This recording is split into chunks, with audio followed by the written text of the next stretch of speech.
Well, good morning, everyone, and happy mid-January Friday. Thanks for joining us early for this grand rounds. We have a special speaker today, and we are thrilled, and it is Hagit Shoffel, who was our very first fellow here at the USC Voice Center in 2016 to 2017. And sometimes the winds of fate are in your favor, and in this case, it was in our favor. Because I believe that Hagit has given more to us than we gave to her. But it was a wonderful year and a few months, and she is a high-level performer and closer. She trained in Israel, came here for her fellowship, and in that fellowship year, published 12 papers, peer-reviewed papers, and 5 book chapters evolved out of that 1 year. And she has been continuing to close with over 40 publications, 30 as primary author. She has moved up the ranks rapidly in the academic system at Tel Aviv University and is in the cusp of associate professor after 4 years out, which is a few levels above our assistant professor equivalent. She's known internationally now rapidly in the field of laryngology for her creative work. And we're fortunate to hear about a particularly relevant topic, what's new in the surgical correction of posterior glottal stenosis, because it's particularly important now because guess what's happening with all of these prolonged intubations related to COVID? We're seeing a lot of this. And she's now back in Israel with her family and 3 lovely children, and has she's sitting at a spot where she can overlook the ocean. So the Mediterranean Sea, sorry. So not too dissimilar to lovely Los Angeles. So we're thrilled to have you back, and thank you so much for taking time, and take it away. Thank you, Dr. Jones, for the introduction. It was amazing. I am excited to be here, to be invited to speak at USC, at Keck Medical Center, to my home where I fellowship, where I was trained. So I'm so honored to be here and grateful for the invitation, and grateful for you, Dr. Jones, and all the people who trained me at USC. So I'm going to talk about posterior glottic stenosis, a little bit of my experience, the literature. So first I'm going to talk about what is posterior glottic stenosis. So the clinical presentation is actually airway obstruction. Etiologies for posterior stenosis, post-intubation, as we talked about, you spoke about corona and prolonged intubation, but also post-radiation. People who were radiated to the neck and the larynx also develop glottic stenosis gradually sometimes. It can be iatrogenic or non-iatrogenic trauma to the neck and the larynx. And sometimes there are some rheumatological diseases who cause a cricoarytenoid joint ankylosis that can cause posterior glottic stenosis. The differential diagnosis comprises of bilateral vocal cord paralysis, and we should always keep this in mind when we see a patient with immobility of both vocal cords. Bogdasarian and Olson, they classified PGS to 4 types, and the grading is based on how easy or how difficult it will be to correct the PGS. Type 1 is the easiest one. It's just a band between the vocal processes. Type 2 is a scar, interarytenoid scar between the 2 arytenoids that keeps both of the arytenoids together.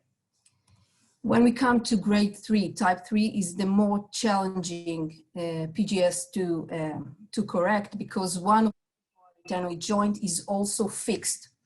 And in type 4, which is the most difficult one to correct, both of the cricoarytenoid joints are fixed. We need to remember that it's not just airway obstruction.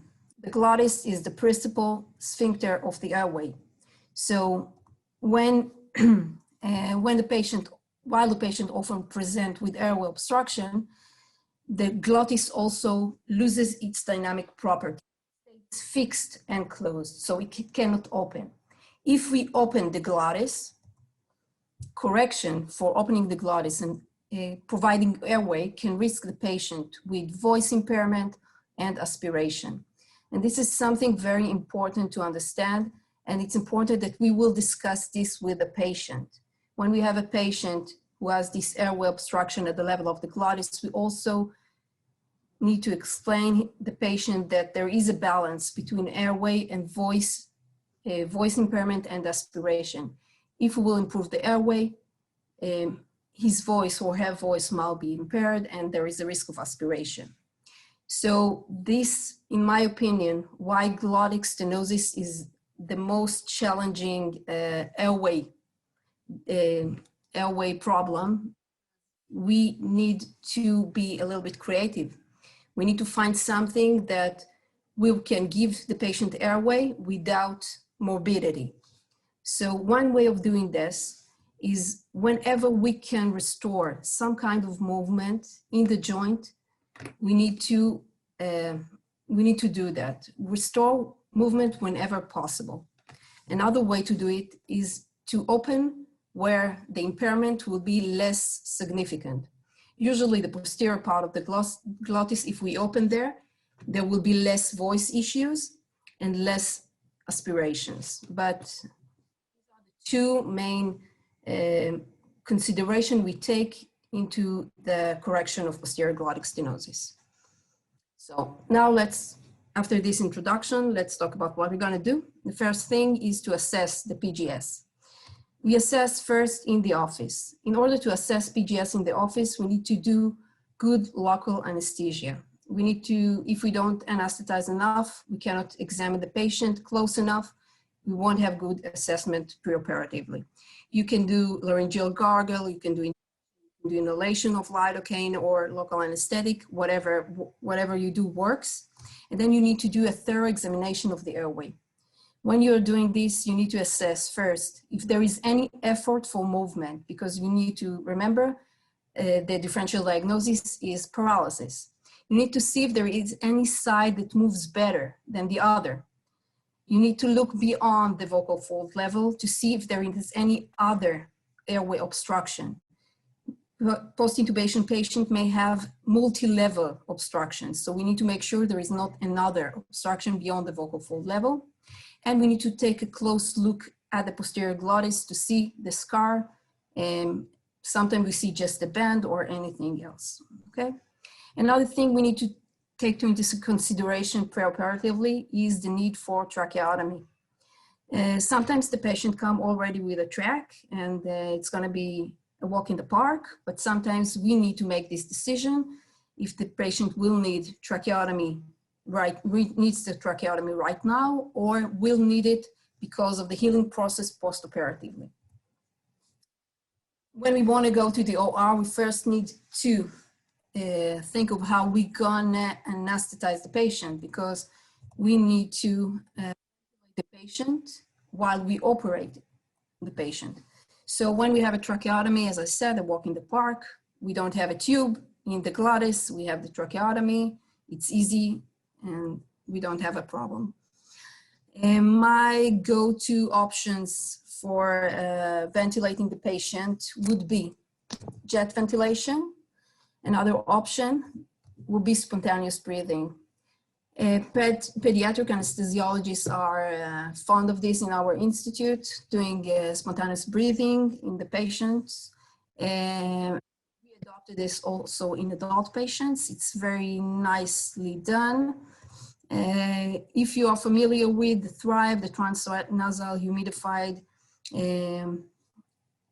nasal oxygen, it is commonly used in the corona pandemic, because patients can be ventilated with a Thrive without the need for tubes. Here in Israel, the ICUs use it a lot in the corona patients, but we can use it also when we need to operate the airway and we don't want a tube.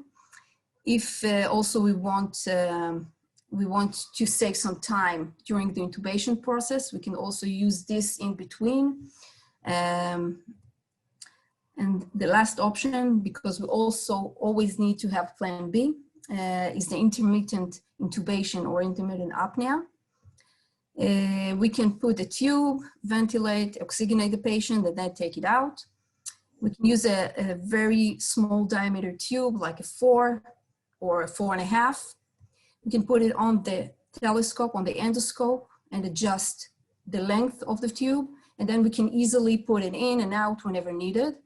This is my less favorite option, but I always make the tube on an endoscope ready for when needed, if needed. Okay, so in the OR, we need, again, to take a careful inspection of the glottis and specifically the adhesions, the scar. I will talk on this later. And then to check for the cricoarytenoid joints for mobility, to palpate the joints, and again, to look beyond the level of the glottis to see if there is any subglottic or tracheal stenosis. Also, I will skip this, okay? And we'll go now for where the money is, we'll go for the procedure themselves. So these are the procedures that I'm gonna talk about. Let's start. First of all, the principle of the endoscopic correction of PGS. So if we want to correct posterior glottic stenosis, first we need to release the scars. Okay, and I will talk about what kind of scars we have in PGS. So after we release scars, only then we can dilate the glottis. Then sometimes this won't be enough to open. Sometimes their scar is really tight and you cannot dilate, and then you will need to do some tissue removal. When you open eventually the glottis, if you will leave it just like that, it will contract and restinose. Okay, so we need to put some spacers, something like a stent that will keep this open during the healing process, that it won't contract. I will start with both of these first things, the scar release and the dilation. So the first scar in PGS, which is the easiest to understand and to detect, is the interarytenoid scar. So when we release the scar, we release scar for dilation. We need to keep in mind that we're releasing scar that we want to dilate later. So if we will do incisions for dilations, we need to remember that the dilation itself is spindle shape. What do I mean when I say it's spindle shape? If you want to dilate the level of the glottis, okay, so we need to make the relaxing incisions a little bit above and a little bit below the target region for dilation, okay? A little bit to the supraglottis and a little bit to the subglottis. And then we have the maximal dilation at the level of the glottis. Here are some examples. Here you can see, this is with the vocal cord spreader. I'm looking for the scar. So you can see there is a scar at the level of the glottis, but there is also a little bit scar above. Also here, you can see that there is a scar, interarytenoid scar, in between the arytenoids at the level of the glottis, but they're also at the supraglottis a little bit. So when I will do the incisions, the interarytenoid relaxing incision, I will start it a little bit above the level of the glottis and continue it a little bit below. Okay. When you're doing the relaxing, starting the relaxing interarytenoid incision a little bit above, you need to be careful not to make too much damage at the supraglottis, because this will reconstruct again. There will be some will contract again, and supraglottic contractions are difficult to fix. And when you are making a incision at the level of the subglottis, you need to make sure that you're not damaging the cricoid. The second scar that needs to be released is the arytenoid circumferential scar. In order to, this is a scar that is more difficult to identify. So first, to identify this, we need to palpate the joints, and then you see that the joints are fixed. they don't move. And then when you identify that there is immobility of the joint, you need to look for the scar that keeps the joint fixed. So a little bit stretching, and you look, and then you can see here in the interface between the arytenoid and the cricoid, you can see that there is scar. So here we need to make incision to release the cricoid, the arytenoid from the cricoid. Here's another example of how you reveal this scar. So I usually release this scar with scissors. Operating scissors, microscopic scissors are very comfortable to do this. Rovo is a surgeon from Hungary. He published a lot about posterior glottic stenosis, and he described saber-shaped plates to the right and the left that were specifically designed for this purpose, for releasing the circumferential arytenoid scar. Okay. So this is another example of how we can reveal this scar. I will show here case of a posterior glottic stenosis, which is continuous with subglottic stenosis. And you can see here the scars, both sides of the cricoarytenoid joints. Over here, going down there. So in the OR, this is actually the interface between the cricoid and the arytenoids. And this is the place that needs to be stretched. You need to release this place before you make the dilation. Because if you make the dilation before this, the dilation will be too traumatic to the vocal cords, and you want to open this exact spot. So you need first to make all those incisions and to make the incision between the cricoid and the arytenoid. This is the same patient after these scars were released, and he underwent dilation. So you can see that his glottic opening is much better. And if you look at a specific image, you can see that here are the incisions that were made to open the interface between the cricoid and the arytenoid joints on both sides. So after we opened all the scars, now we need to make the dilations. So how to dilate the glottis? So there are, of course, the laryngeal dilators.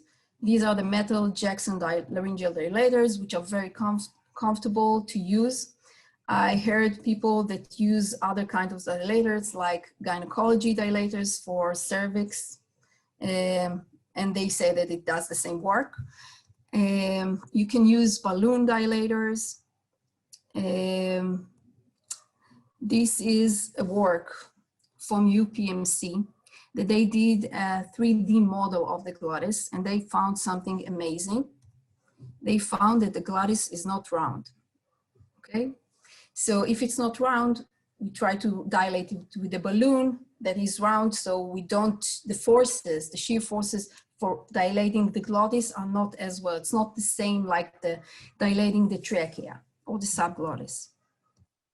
So they studied this in the lab, not on humans, and they decided that the best way to dilate the glottis will be if you use a Jackson dilator in the front and you put the balloon at the back, and this will create the shear forces that will make the most pressure on the, more pressure on the cricoarytenoid joints and push them laterally. So how can you dilate? So you can dilate with all the tools in your toolbox. There are so many options, and I prefer and choose the tool for the specific patient. It's important to choose to choose the instrument or the tool that is less traumatic, and it's important to do the dilations after the relaxing incision to cause less trauma. So you can use, some people use subglottoscope, that they pass the subglottoscope underneath the vocal cords and it dilates. You can use bronchoscope. I don't prefer these options because they are more traumatic. Balloon dilator, when you balloon, it's less dramatic. So this is one of my options, and Jackson dilators.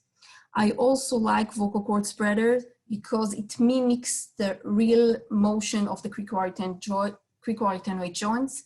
It mimics the movement of abductions when you use the vocal cord spreader. So it's actually more physiologically opening the glottis.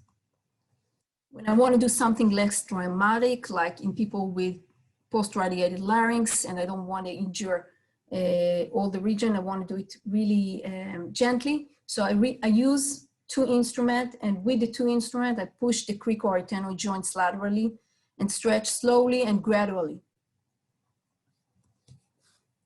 Okay, so after we dilated the glottis, we need to keep the glottis open to avoid restinosis. So how can we do that?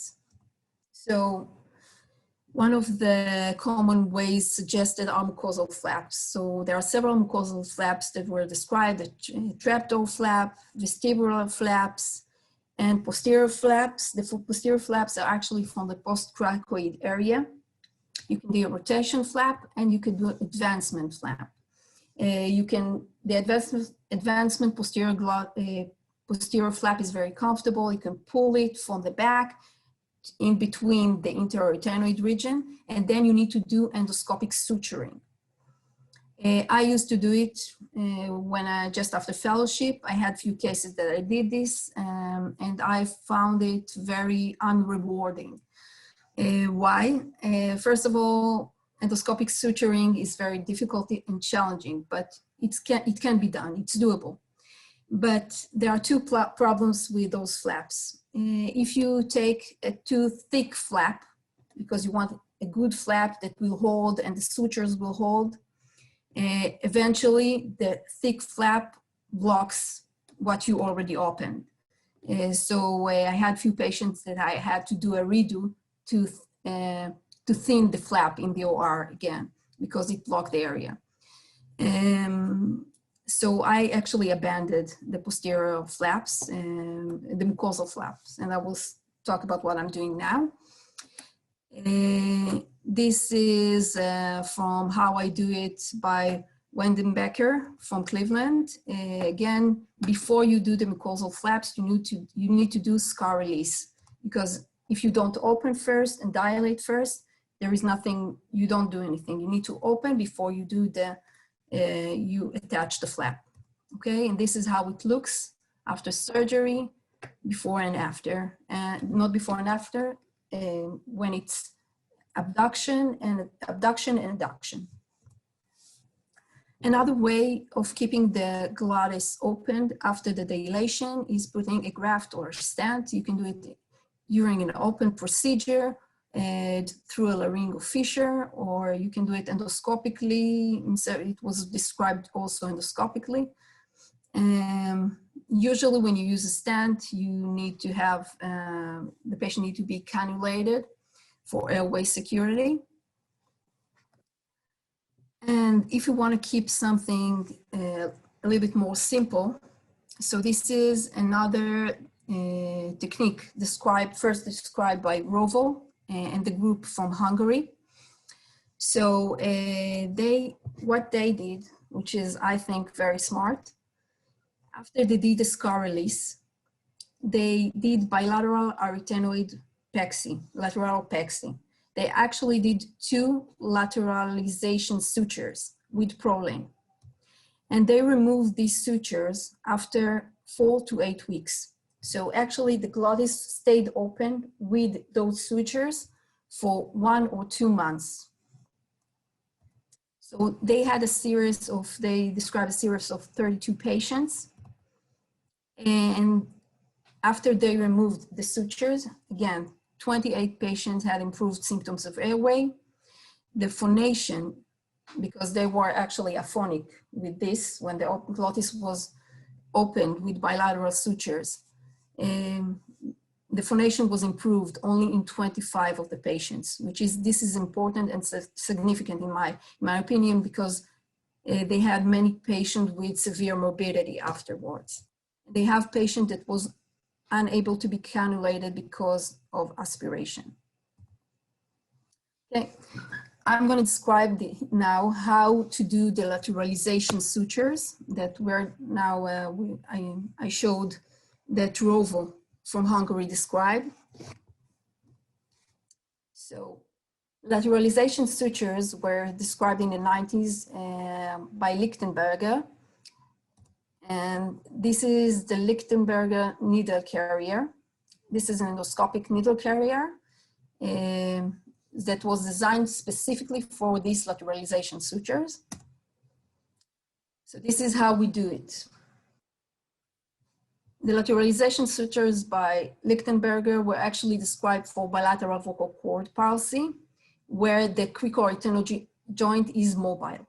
So we put foam endoscopically one of the threads. First, we put the threads that goes below the level of the vocal cords, and it goes out to the skin.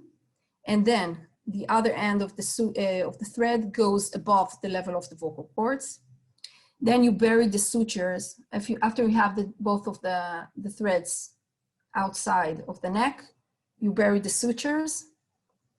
Usually you need to do at least two stitches like this for this to hold. And as I said, you need a mobile joint to do this for the vocal cords to be lateralized. If it's not mobile, it's just you need to put it somewhere anteriorly. Okay, these are pre and post examples. So the indications for lateralization sutures, it can be bilateral vocal cord palsy. It can be posterior glottic stenosis, but only after you have some scar released, because if it's all fixed, you can put the lateralization sutures and nothing will move, it will stay fixed. So you need to release the scar and dilate and then do the lateralization suture. So it's not suitable for fixed arytenoid. Pitfalls for these lateralization sutures. So first of all, anyone who tried to handle the Lichtenberger needle carrier, you know that this is a challenging instrument. The needle comes out, it comes in, it doesn't hold as well, but you can handle it. It's not impossible. But another problem is when you have in elderly patients or patient with a calcified thyroid cartilage, the needle from the inside endoscopically cannot go to the outside. I had few cases that the needle actually broke because of the calcified thyroid cartilage. So the solution for that is to take a needle from the neck outside and pass it below the level of the vocal cords, and then you pass the thread inside the lumen of the needle. And then you put another needle again from the outside above the level of the vocal cords, and then you can make the lateralization suture in the same manner. But when you take the needle from the outside, you can pass a calcified cartilage much easier. Okay? Okay. So now I'm going to discuss DISCO. So what is DISCO? DISCO is an acronym of a technique that I developed, actually. It's not a technique, it's a protocol, okay? So DISCO stands for dilation, steroid injection, and cough exercise. So it all started when in my facility is a referral center, and I saw many patients with posterior glottic stenosis coming from all over Israel. And I tried many stuff, and I thought that it's too complicated. And I thought about doing something simple, something simpler, because everything, all the flaps, all the stents, I thought there must be something easier. And I adopted a rationale that comes from orthopedic and plastic surgery, that postoperative physical therapy is associated with improved function, range of motion of joints, and improves the flexibility of the scar. So, and I thought that this idea of postoperative physical therapy was never tried on the cricoarytenoid joint and the posterior glottic stenosis scar after surgery.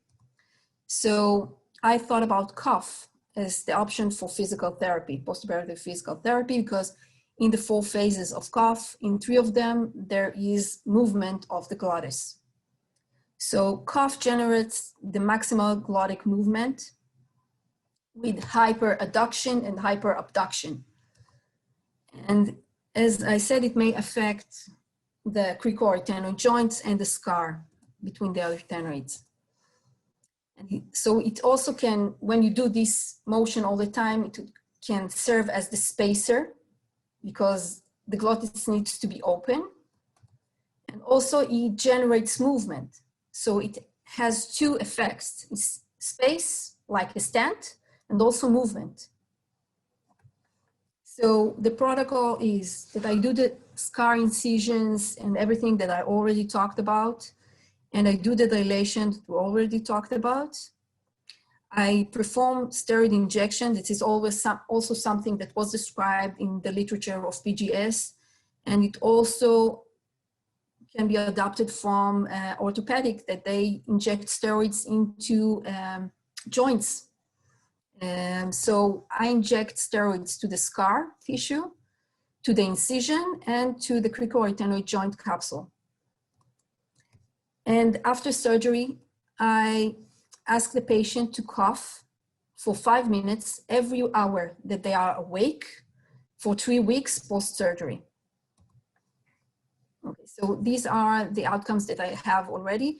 This is unpublished data. I wait for 20 patients to publish this, but I already have 15. So these are the 15 patients I have operated between 2018 to until now, until recently. 14 were track dependent before the surgery. 1 was not. They had an average of about 1.5 procedures per patient and follow-up of over a year on average. 11 male, 4 females. The etiology was into post-intubation in most of them, but I had also 3 patients who were radiated. 4 patients also had some kind of subglottic stenosis or tracheal stenosis that was accompanied with posterior glottic stenosis. And as you can see, I had many patients that had type 3 or type 4 Bogdasarian classification, which are the severe cases and the more challenging cases to correct. About half of them, I also, besides the disco protocol, I did something that called submucosal arytenoidectomy that I will describe next. I had no complications and a very high successful rate, because I think for those patients, for posterior glottic stenosis, above 80% success for a simple procedure, endoscopic procedure. I believe that this is a very high success. And what do I mean with success? 12 out of the 14 track dependent were decannulated or capped at all times. I had one patient that she was just afraid to be decannulated, so she stays capped all times, but she doesn't open it, not at night, not at day. So I think that she's as decannulated patient. One patient who had no tracheotomy before the had airway symptoms improved. And I have one patient who was not decannulated because she also has a tracheal deformation and she needs to go, and she's scheduled for tracheal reconstruction surgery, but the glottic level is improved. All of them had improvement of airway symptoms, and they had some restoration of joint movement, and they had no dysphonia or aspiration post this disco protocol and procedure. So now I will show you an example of how this is done. This is a post-radiated patient, and these patients specifically need to be gently handled. You cannot do arytenoidectomy in those patients. cannot do aggressive dilation. So you need to gently handle those patients. So disco protocol for post-radiated posterior glottic stenosis is very useful. I find it very useful. So I just want to show, this is, one moment. This is the scar, as you can see here. Here is injection of the scar, the interarytenoid scar. And next, injection to both joints, injection of steroids.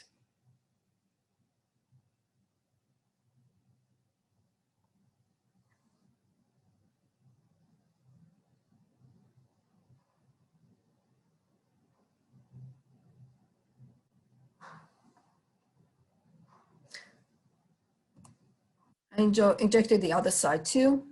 And this is, because this patient was radiated, I prefer to do it with scissors. So I incised the interarytenoid scar with scissor.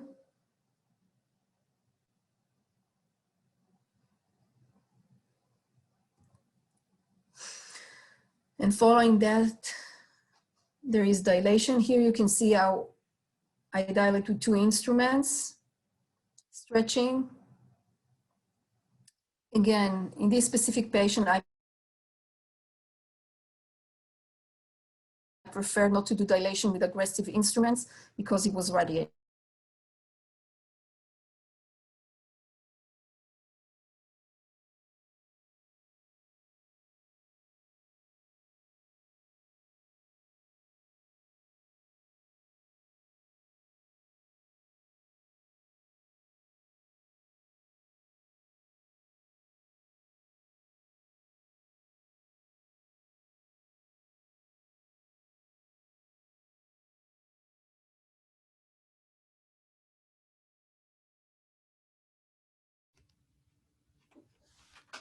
Dr. Johns, can you maybe text her and see? Yeah, I mean, yeah, it seems like it was. Yeah, I'm sorry. Thank you. Trying to see if it was me or not me. Yeah, I'm sorry. Oh, Looks like she just dropped. Yeah, looks like IT loss. oh no. Okay, I'm sure she'll be back any second.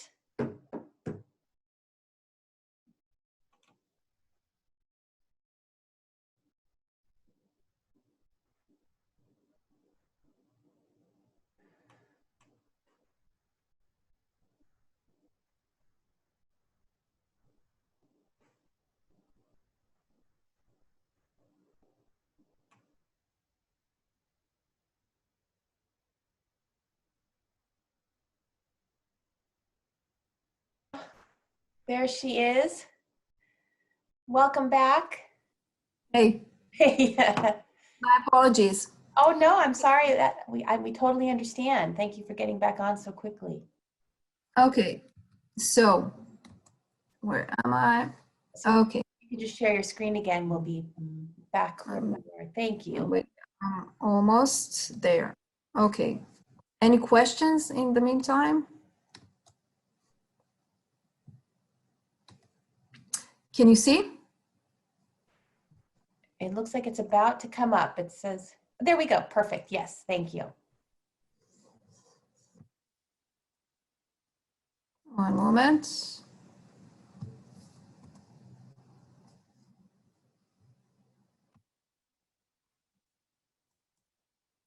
Okay, I think we were on these post-operative images, okay, of the surgery that I just showed you, okay? So I will skip this. These are a few examples, another few examples. This is another example of pre and post, and you can see that there is some motion restored after the procedure. So as I told before, that another procedure that I'm fond of is submucosal arytenoidectomy, and in the series I described, about half of them had also submucosal arytenoidectomy. So arytenoidectomy was described and popularized in the 90s for bilateral vocal cord palsy and glottic stenosis. There is medial arytenoidectomy, but the main issue when you do a classic arytenoidectomy is that you leave the area of the arytenoid exposed, and there is granulation tissue that comes there, and the tissue contracts and closes. So all the tissue you took away, something comes back over there. So this is a description of submucosal arytenoidectomy that described by Yilmaz from Turkey. I think I heard it for the first time from him, because in Turkey they have lots of bilateral vocal cord palsy because thyroid surgeries are performed by general surgeons in Turkey. So he treats lots of bilateral vocal cord palsy. And this is something similar to the technique that I do and I'm fond of submucosal arytenoidectomy, as described by Mark Curry here. So this is an example of before and after. This is a patient who came to us with posterior glottic stenosis after having lots of previous surgeries on his posterior glottis. And his posterior glottis was stone hard. Nothing, you cannot open it, nothing. And he didn't want open surgery. So we did submucosal arytenoidectomy.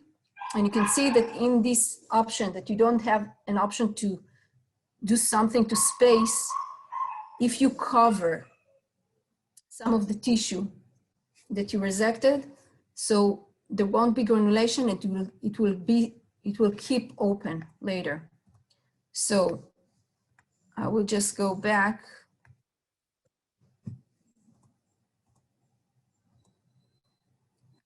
Okay, so what we do in this surgery, we actually do like a window in the arytenoid region, and we resect the arytenoid while keeping the medial side of the vocal cord at the level of the arytenoid intact, and then use the lateralization suture to put the flap, the mucosal flap, on the resected arytenoid region to keep the hole. And then I will show here now how it's done.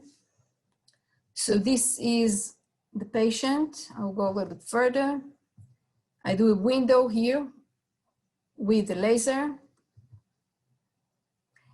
and I resect while keeping the medial flap intact, vaporizing the arytenoid. It is important to vaporize as much as we can. I vaporize the vocal process too, and the anterior part of the glottic arytenoid.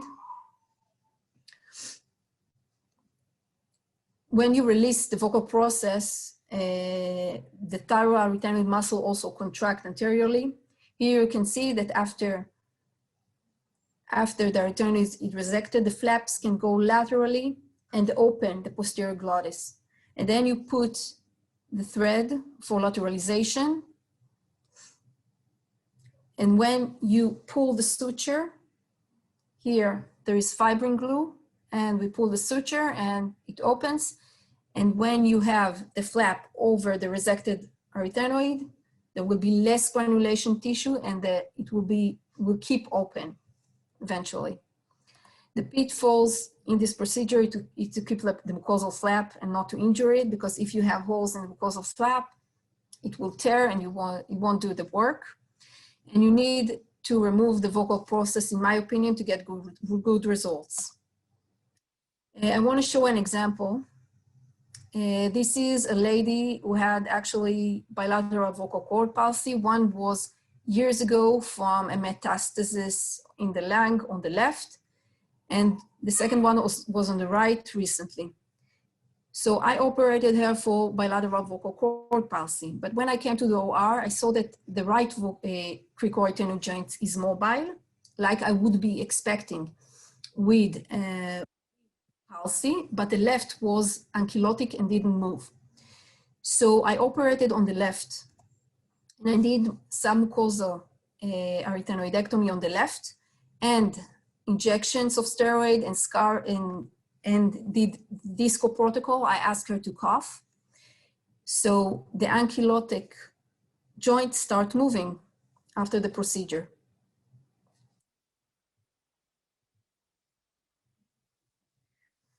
The last procedure I'm going to describe is posterior cordotomy. So posterior cordotomy was described by Kashima. It was designed initially for vocal cord palsy. It is relatively easy and short procedure. So it has a good preservation of voice, specifically in atrophic vocal cords, because when you detach the muscles, and I will explain, the anterior part of vocal cord become bulkier. So when you have atrophic vocal cords, it will create better voicing and better glottic closure at the anterior part. So in this procedure, you make a transfer cut just anteriorly to the vocal process. You need to cut through all the thyroarytenoid muscles. So you need to cut through the true and false vocal cords. You need to detach both the ligament and the muscles. And you create a wedge opening for airway while the muscle are detached and comes anteriorly and becomes bulkier anteriorly, and it creates actually a better voice in some patients. So if it was designed for bilateral vocal cord palsy, why is it good for PGS2? It has advantage in selected patients. It's a good option in patients that there is no potential that we will recover motion. So everything will stay fixed like this. We cannot open anything. And also in patients who has comorbidities and we want short surgeries, this is a very easy and short procedure. You just do one cut with a laser. So also, as I said, it's good for patients with severe atrophy of the vocal cord. And also when patients had radiation. So you don't want to mess with the arytenoid, you don't want to mess with cartilage, you don't want to damage too much the tissue, so it's just one cut. This is an example of a patient who had post-radiation posterior glottic stenosis, and one of the right vocal cord was paralyzed and the other one was ankylosing, and there was scar resulting of radiation. So here on the right, there is good movement of the cricoarytenoid joint. I would be expecting with paralysis, while the left on palpation, as you see, is a little bit fixed. I decided to do the Kashima posterior cordotomy on the right because there won't be a potential of movement on the right, on the paralyzed side. So the palpation is important to identify to do the cut just anterior to the vocal process. Just make one cut through the vocal cord, through the ligament and the muscle. And as I said, it's important not just at the level of the true vocal cords, but also to go above to the false vocal cord. At the end, you can see there is a wedge opening and the anterior part looks bulkier.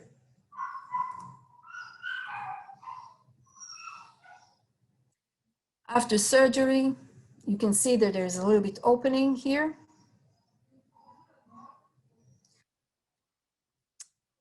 Okay, so I'm happy that I'm on time, just on schedule. We have 10 minutes more. So I will just say a few words to conclude.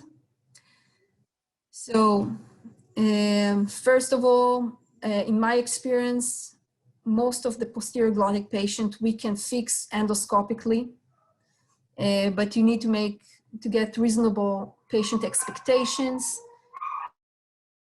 This is going to be a long relationship, maybe more than one procedure. So you need to get the patient ready for maybe one step at a time. To make small steps, I think it's better than to make a big step and maybe cause the patient some aspiration and dysphonia. And every patient, you can tailor the procedure for the specific patient regarding the fixed vocal cord, regarding the radiation, yes or no, patient expectations and everything. So, and that's it. That's it, actually. All right, virtual round of applause. Dr. Shoffel, thank you so much for that really timely update, given what's we're about to be facing in laryngology and our airway practices. First of all, love disco. Just terrific. I mean, not only just the name, but just the principles of simplicity that surround that. I think it's really important. I was also really appreciative of how you showed endoscopic videos of Lichtenberger, suture lateralization, the flaps. You know, these are procedures that are well described in books and in artist illustrations. They look so simple and easy, but at the end of the day, when you're actually doing it in real life, it looks a little bit like hamburger. And so it's nice to see you actually show some video examples of that, because this is a really particularly challenging problem. And I also have found that less is more. This is a particularly proud day for me to have you back at USC speaking with us, taking some of the foundational things that you learned here, advancing them further, bringing it back. And I've learned some, and I'm going to apply some new techniques and disco as well going forward. So, further questions?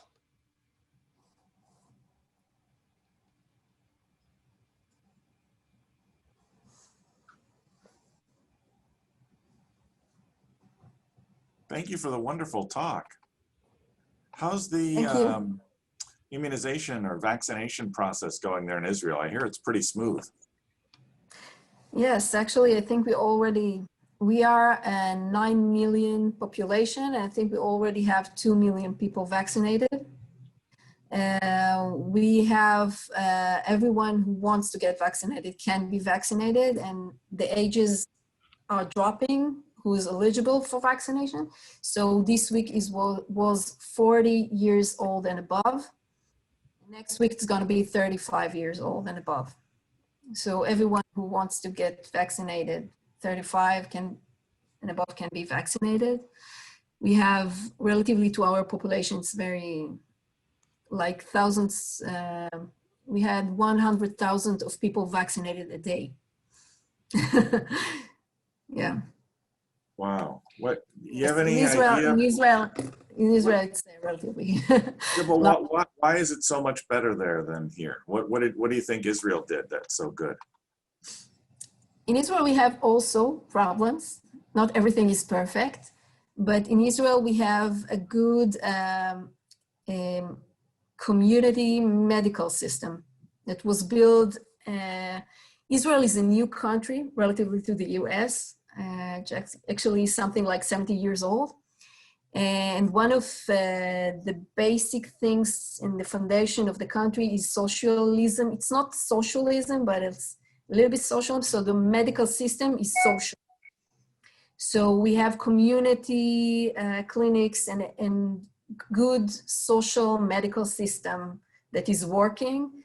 And many nurses and medical staff got recruited, like that they don't work. Old people that like retired nurses came to vaccinate people, and like everything worked really well. Yeah. Well, it will not be long before we'll be able to have you back here in person. I'm looking forward to it. Greatly look forward to that day. So Dr. Shoffel, thank you so much. You're making USC proud, and we appreciate your ambassadorship, and we look forward to ongoing great things. Thank you very much, everyone. Thank you for the invitation. Have a good day. Take care.